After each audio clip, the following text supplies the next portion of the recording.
ইতিমধ্যে মেট্ৰিকৰ ৰিজাল্ট হৈ গৈছে আৰু আপোনালোকে বহুত গাৰ্জেণ্টে হয়তো ইতিমধ্যে চিন্তা চৰ্চা কৰি আছে নিজৰ সন্তানক ক'ত এডমিশ্যন দিব বা ক'ত পঢ়াব। আজি আমি আপোনালোকক এনে এখন বিদ্যালয়ৰ কথা ক'বলৈ আহিছোঁ যিখন বিদ্যালয়ে কেৱল ভাল ফলাফল নহয়, ইয়াৰ প্ৰতিগৰাকী ছাত্ৰ ছাত্ৰীক একোখনকৈ স্কুটি ফ্ৰী দিয়ে। মই আছোঁ বৰ্তমান আমবাৰীৰ ড্ৰিমলাইট জুনিয়ৰ কলেজত, যিখন কলেজে বিগত প্ৰায় 10 বছৰ ধৰি বৃহত্তৰ আমবাৰী অঞ্চলত শিক্ষাৰ ক্ষেত্ৰত এক নৱজাগৰণ সৃষ্টি কৰি আহিছে, শিক্ষাৰ ক্ষেত্ৰখনক ডমিনেট কৰি আহিছে। এট ফাৰ্ষ্ট আমি তেওঁলোকৰ বিগত বৰ্ষৰ উচ্চতৰ মাধ্যমিক চূড়ান্ত বৰ্ষৰ ফলাফল দেখুৱাইছোঁ। এই চাওক, ইয়াত এট ফাৰ্ষ্ট যিখিনি ফটো ইয়াত হেং কৰা হৈছে, প্ৰতিগৰাকী ছাত্ৰীৰ পাৰ্চেণ্টেজ শ্ব' কৰা হৈছে। এলবি চানোৱাৰ 84%, সুমাইয়া বেগম 80, স্নেহা বিশ্বাস 76, মাসুদা বেগম 71, সাবিকা বেগম, দেবিন সুলতানা 61, সুমাইয়া বেগম, মেহবুবা সুলতানা 64, আলমাছ আলী মেহদি 74। কোনো ছাত্ৰ ছাত্ৰী ইয়াত ইমান ভাল পাৰ্চেণ্টেজ লৈ অহা নাছিল। ইয়াৰ পিছতো তেওঁলোকে ইয়াৰ পৰা এটা ভাল ফলাফল কৰিছে আৰু লগতে একোখনকৈ স্কুটি চৰকাৰৰ পৰা লাভ কৰিছে। মই সম্পূৰ্ণ সবিশেষ আপোনালোকক জনাম। মোৰ লগত আছে বিদ্যালয়ৰ প্ৰিন্সিপাল ফাৰুক আহমেদ। আপোনালোকে নিশ্চয় জানে আমবাৰীৰ ড্ৰিমলাইট জুনিয়ৰ কলেজে বিগত বহু বছৰ ধৰি উচ্চতৰ মাধ্যমিক চূড়ান্ত পৰীক্ষাত অতি ভাল ফলাফল প্ৰদৰ্শন কৰি আহিছে। যোৱা বছৰো তেওঁলোকৰ 100% ৰিজাল্ট হৈছে আৰু প্ৰত্যেক বছৰ এই বিদ্যালয়খনৰ প্ৰতিগৰাকী ছাত্ৰ ছাত্ৰীয়ে চৰকাৰৰ পৰা একোখনকৈ স্কুটি লাভ কৰিছে। এই বৃহত্তৰ আমবাৰী অঞ্চলত আমাৰ এখন ক্ষুদ্ৰ কনিষ্ঠ মহাবিদ্যালয় ড্ৰিমলাইট জুনিয়ৰ কলেজ আমাৰ সকলোৰে পৰিচিত।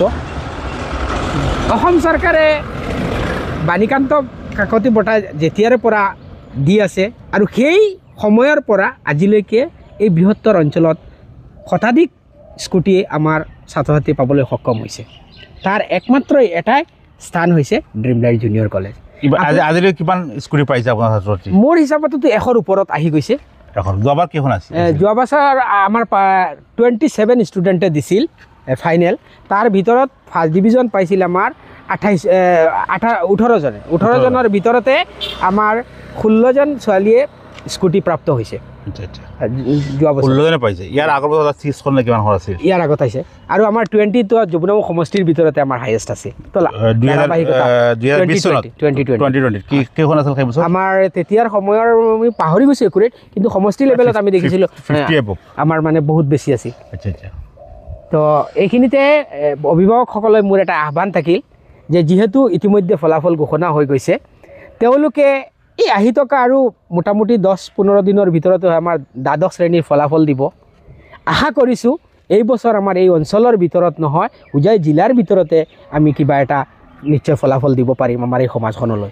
গতিকে তেওঁলোকে যদি তেওঁলোকৰ সন্তানক যদি আমাৰ ইয়াত পঠিয়াই দিয়ে, নিশ্চয় আমি ভাল ফলাফল মানে কৰাই দিম বুলি প্ৰতিশ্ৰুতিবদ্ধ। আপুনি আৰু এটা বস্তু জানিব পাৰে, আপুনি যিখন ফ্লেগ দেখিছে তাত মাত্ৰ এজনী ছোৱালী ফাৰ্ষ্ট ডিভিজন পোৱা আছিল। টোটেল আমাৰ 27 ষ্টুডেণ্টৰ ভিতৰত মাত্ৰ এজন এডমিশ্যন লোৱাত 10ম শ্ৰেণীত পাছ কৰা ফাৰ্ষ্ট ডিভিজন এটা ছোৱালী আছিল, বাকী চব ছেকেণ্ড আৰু থাৰ্ড ষ্টুডেণ্ট। কাৰণ ইয়াত আমাৰ ফটো আছে, আপুনি গম পায় এইবিলাক স্কুল চৰকাৰী স্কুলৰ পৰা বা বিভিন্ন ব্যক্তিগত বিদ্যালয়ৰ পৰা পাছ কৰি অহা ছাত্ৰ ছাত্ৰীসকল।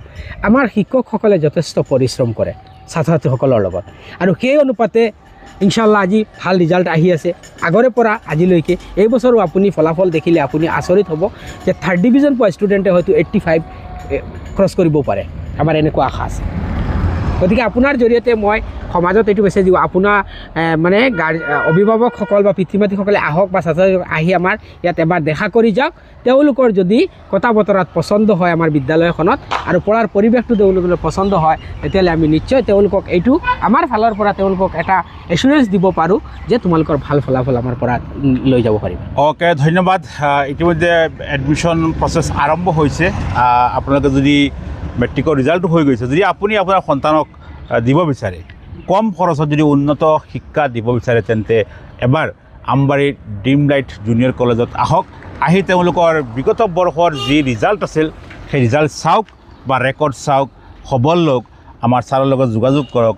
যদি পচন্দ হয়, আপোনাৰ মনে মানে তেন্তে এডমিশ্যন দিয়ক কিন্তু আমি এটা গেৰাণ্টি দিব পাৰিম যদি আপোনাৰ সন্তানক ইয়াত এডমিশ্যন দিয়ে তেন্তে আপুনি এটা ভাল ফলাফল 100% আশা কৰিব পাৰে ইয়াৰ উপৰিও যদি আপোনাৰ সন্তানে গুৰুত্ব দিয়ে ছাৰসকলৰ ৰুল ৰেগুলেশ্যন মানি চলে নিয়ম মানি চলে তেন্তে আপোনাৰ সন্তানো হ'ব পাৰে এখন স্কুটিৰ গৰাকী আৰু এটা বস্তু আপোনাক মই জনাই আছোঁ ইয়াতে যিহেতু আমাৰ এই অঞ্চলখন এখন দুখীয়া পিছপৰা অঞ্চল আমাৰ ইয়াৰ পৰা যিসকল ছাত্ৰ ছাত্ৰীয়ে পাছ কৰি যায় ভাল ৰিজাল্ট কৰি যায় আজিলৈকে হয়তো এই অঞ্চলৰ ভিতৰত আটাইতকৈ বেছি ঈশানোদয় যিটো এটা UGCৰ এটা ডাঙৰ এটা স্কলাৰশ্বিপ আজিকালি বোধহয় 3 লাখ টকাৰ ওপৰত নে কিমান মই এপ্ৰক্স নাজানো কিন্তু আটাইতকৈ বেছি পোৱা ষ্টুডেণ্ট যদি আছে তেতিয়াহ'লে ড্ৰিমলাইট কলেজৰ ষ্টুডেণ্টে পায় যিটো ডাঙৰ এটা স্কলাৰশ্বিপ পিতৃ মাতৃৰ কাৰণে ডাঙৰ এটা সুযোগ হয় তেওঁলোকে উচ্চ শিক্ষা দিয়াত মাক বাপেকৰ পইচাৰ যথেষ্ট সহায় হয় সকাহ পায় ইফালে এখন গাড়ীও পায় আৰু ইফালে ডাঙৰ এটা স্কলাৰশ্বিপ পায় লগতে আপোনাক এটা বস্তু কৈ দিছোঁ গাৰ্জিয়ানসকলক